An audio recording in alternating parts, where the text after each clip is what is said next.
नमस्ते। आज बात करते हैं जियोपॉलिटिक्स में हुए एक ऐसे डेवलपमेंट की जिसने एक बड़ी पावर को कह सकते हैं टेस्ट पर डाल दिया है। तो चलिए सीधे मुद्दे पर आते हैं। ये जो एक लाइन आप देख रहे हैं ना, इसी एक लाइन ने पूरे रीजन में कह सकते हैं खलबली मचा दी है। किसी भी देश पर कोई भी हमला दोनों पर हमला माना जाएगा।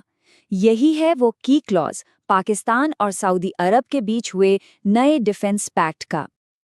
तो सवाल ये है कि आखिर ये एग्रीमेंट है क्या? देखिए, इसे कहेंगे स्ट्रेटेजिक म्यूचुअल डिफेंस एग्रीमेंट।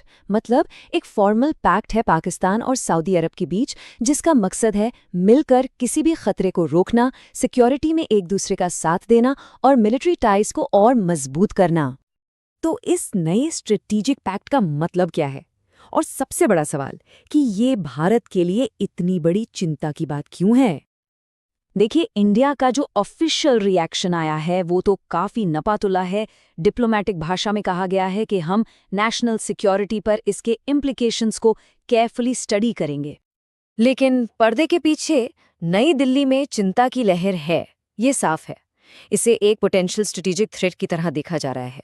कुछ फॉर्मर डिप्लोमैट्स ने तो इसे सऊदी अरब का एक ग्रेव मिसस्टेप यानी एक गंभीर चूक तक कह दिया है। और डर इस बात का है कि ये पाकिस्तान को और भी ज्यादा कह सकते हैं एम्बोल्डन कर सकता है। तो चलिए इन चिंताओं को थोड़ा और डीप में समझते हैं। आखिर वो कौन सी स्ट्रेटेजिक वजह हैं जो इस पैक्ट को भारत के लिए एक सिरदर्द बना रही हैं? अब यहाँ पर कुछ बड़े पोटेंशियल स्ट्रेटेजिक शिफ्ट्स हैं। पहला, फ्यूचर में किसी भी इंडिया पाकिस्तान कॉन्फ्लिक्ट में टेंशन बढ़ने का प्रेशर बढ़ जाएगा। दूसरा, पाकिस्तान की मिलिट्री को सऊदी फंडिंग या हथियार मिलने की एक संभावना बन जाती है। और तीसरा, और ये बहुत अहम है, ये पैक्ट पाकिस्तान को एक पावरफुल सिंबॉलिक मैसेज देता है कि उसे हाई लेवल अरब बैकिंग हासिल है।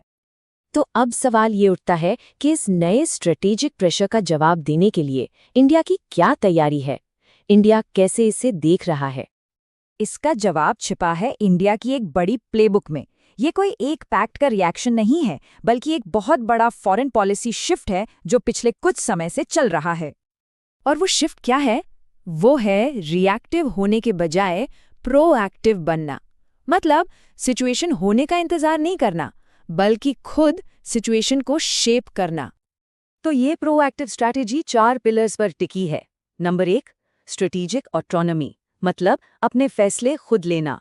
नंबर 2, मैरीटाइम डोमेन पर फोकस गहरा करना, खासकर इंडियन ओशन में। तीसरा, डेवलपमेंट और सिक्योरिटी को एक साथ लेकर चलना, मतलब तरक्की भी हो और देश सुरक्षित भी रहे। और चौथा, अपने फ्रंटियर इंफ्रास्ट्रक्चर को मजबूत करना। एक उदाहरण देखते हैं। ये नंबर देखिए, $680 मिलियन। ये उस पैकेज का हिस्सा है जो मॉरिशस में इंफ्रास्ट्रक्चर और सिक्योरिटी को बूस्ट करने के लिए दिया गया है। इस पार्टनरशिप से इंडिया को डिएगो गार्सिया के पास एक स्ट्रेटेजिक एंट्री मिलती है। इससे इंडियन ओशन में भारत की पकड़ और मजबूत होती है।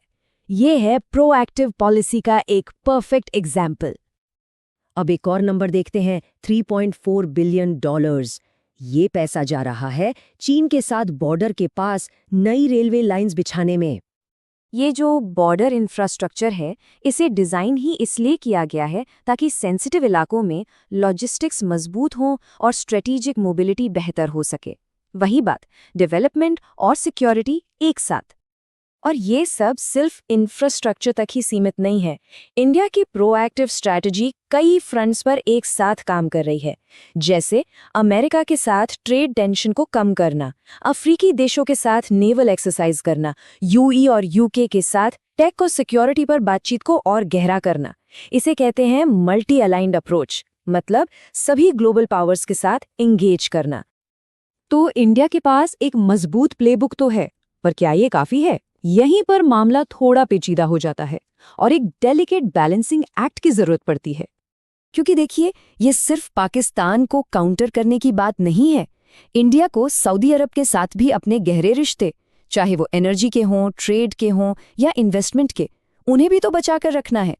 ये जो कंपैरिजन है, ये स्ट्रेटेजिक दुविधा को बहुत अच्छे से दिखाता है।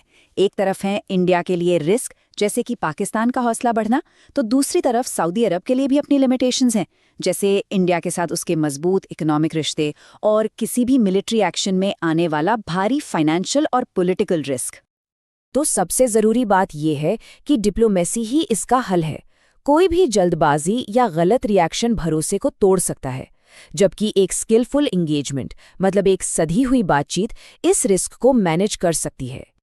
तो आखिर में ये सवाल सोचने पर मजबूर करता है कि ये जो लगातार बदलते अलायंसेस की दुनिया है, इसमें क्या प्रोएक्टिव डिप्लोमेसी ही अल्टीमेट डिफेंस है?